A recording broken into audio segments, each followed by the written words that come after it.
Yeah. Emerisco zegny tamagasaigny son hein. Yes I.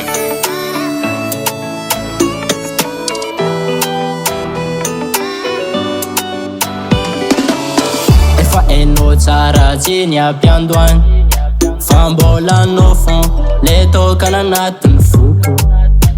Kana maro fa valozatsy anary anao zany matokisa malala fa za hitoko ankilanao fon. Yeah. Ka manomboky niany amafisiko nzay ile voady ankilanao fon no tiako manja maty. Vavan'olo tsy mankatia azararary na malalako fa fitiavako anao fona za avo. Ankilanao fona no tialanao fona mahasambatsay izy ko lavitsa no zaho marary. Ankilanao fona no tiako izy ay aminao za baby vono ny toko manja maty.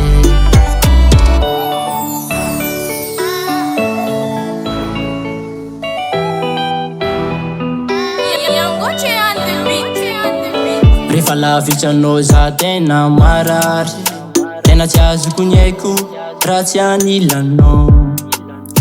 Ka za tsy vonona hiala lavitranao zany raha vady matokisa fa za efa ninao. Ka manomboky niany amafisiko nzay ile voady ankilanao fon no tiako manja maty. Vavan'olo tsy mankatia azararary na malalako fa fitiavako anao fona za avo. Ankilanao fona no tialanao fona mahasambatsay izy ko lavitsa no zaho marary. Ankilanao fona no tiako izy ay aminao za baby vono ny toko manja maty. Ankilanao fona mahasambatsay izy ko lavitsa no zaho marary. Ankilanao fona no tiako izy ay aminao za baby vono ny toko manja maty. Ka manomboky niany amafisiko nzay ile voady ankilanao fon no tiako manja maty. Vavan'olo tsy mankatia azararary na malalako fa fitiavako anao fona za avo. Ankila